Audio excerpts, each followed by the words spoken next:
Alright. Hello, Professor Ireland. This is for you, and if anyone else is watching this on YouTube, that's a little strange, but that's okay. This is my grocery store shopping tool project that I created. So because our population was older and aging population, I decided to go with a vitamin D and calcium grocery store savvy shopping tool. That's what I'm calling it. And I did it in the form of a brochure.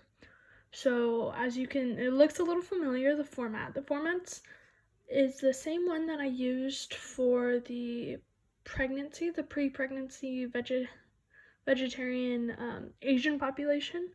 During that project, I really liked the way it turned out, and I feel like I know myself personally, I've noticed a lot of older and aging population having grocery lists and having like reading through signs at the grocery store. So I thought for my project, something that would actually benefit the population was creating a brochure. In my A-Dime note, I go in through my monitoring and evaluation. I talk about how with the shopping tool, what we would do is we would partner with local grocery stores, and we would be able to basically hand it out for free. And that's the quote unquote, like, if I had $1 billion, that's what I would do with this project. So I'm gonna zoom in a little bit. You'll be able to see it, obviously, because I'm submitting it to you, but because you wanted online version and kind of an explanation, I thought I'd go in depth. This picture was actually reused from the Asian population, so I hope you get a little giggle about that. I tried to make sure that to keep with what you were telling me for the Asian population whenever I would come into your office a million times, is pictures, colors, spacing, making sure it doesn't look too crowded. I know there is a little bit more reading than the last brochure. The reason why I did this was because with this aging population, they do have a lot more time on their hands. So I have noticed within my own grandparents and observing others, is they do read. They read the whole thing. They don't really skip corners. So that's why I put in a little bit more word count into this brochure. So that was the first page. This is the back. As you can see, 2 pictures on the back versus more reading. That was, like I said, that was something that I did because a lot of older population, they do read. But with my pictures, this one was a little bit more kind of like, I'm not going to say BS pictures, but filler pictures, just to make sure that it looks good. The back is more informational pictures. Like, for example, this vitamin D sun exposure guide. I thought it was really important that people see that. It's a visual, and it's definitely helpful. I learned a lot looking at it. And then this one's more about milk, so that's kind of another filler. Going through all the different types, so this would be the front page of the front of the brochure. This one, I talked about the concerns about vitamin D and calcium deficiencies. I thought the reason why I put these 3 things on the front, the vitamin D facts, the concerns about deficiency, and why diet change is so important, was this first page was more about like why you need this brochure and why it's super beneficial, and get people thinking like, oh, like maybe I am vitamin D or calcium deficient. Here's some facts and what it does and why diet change is important. I'm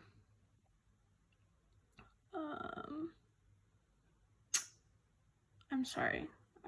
Before I submit this, I'm gonna fix this because that says a 2-itch instead of which, so whoopsie. Anyway, concerns about vitamin D, calcium deficiencies, low, we all know this, the low vitamin D status, the age-associated metabolic changes, consumption, vitamin D facts. I focused on what the 2 vitamins do, why diet change is important. I highlighted the fact that most people, even just in general, they're not getting their daily values. They're not getting the daily amount that they're supposed to. So I really highlighted like the 5.7 micrograms versus how many you're supposed to get. It's only a fourth of your recommended. I really wanted to highlight how little these people are getting. And I did do a PDF, so I'll do some edits. Like for example, that one right there, it's supposed to be the like the indented, that like goes up thing, but it doesn't look like any of those converted, so I don't really know what to do about that, but that's okay. I'll try to fix it before I submit. I'm just doing the video first before everything. Okay, second page. Is it helpful to take supplements? I thought this was very important because I know my grandparents, they used to take supplements kind of haphazardly, and like, no, that's not okay. So I did a disclaimer under that was you should consult a dietitian or doctor about supplements after considering these points, because I wanted to explain to this population that you shouldn't just be taking B12 or vitamin D or vitamin A, etc., etc. You should really consider, like, do I need to take this? Don't waste your money. Consult with a dietitian or a doctor and really, like, understand, like, yes, this is beneficial for my health, or no, this is not beneficial, and it's just a way to make me try to believe that I'm feeling better. Of course, you need to do your recommendations, so I did both the recommendations on the bottom. Second panel was sun, best source, yes. I really wanted to talk about this part. This was like the whole picture really tied in with the why the sun is the best source. And it's super informational. I really did not know, and it's extremely helpful in my opinion. In my ADIME note, I talked about monitor and evaluation, about like surveys, trying to keep up with people. This little blurb right here is kind of my make-believe survey, being like, oh, like complete this and then you can get in a drawing, basically. So that's what that little blurb is, which I bet you understood, but just in case. And then last thing, I was originally going to do a recipe, but instead I thought not everyone eats the same, especially with this population, this group. They not rarely eat, but sometimes they do forget to eat. So I thought it was more important to put some of the top calcium foods instead of doing a recipe. So, and that's why it was a wide range of different calcium foods, like cheese, yogurt, obviously, but sardines and canned salmon. I put that in because one, it does have really high calcium input, but with this population, they might be eating more canned foods because it's cheap and it's easy. So I did do that. Beans and lentils, almonds, fortified foods. So those were the top calcium rich foods that I did. As a whole, I really enjoyed this project, and creating it. I actually emailed it to both sets of grandparents, and they really liked it, and hopefully they're not just saying that they liked it because I'm their granddaughter, but they like will actually use it and everything.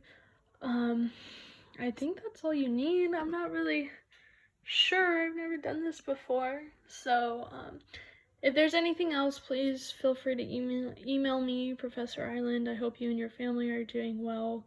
I know my family and I are doing well. I'm currently living in Nipomo with my parents. So, thank you for everything, and I'll see you theoretically in the fall, and if not, I'll see you in the spring. I enjoyed your class.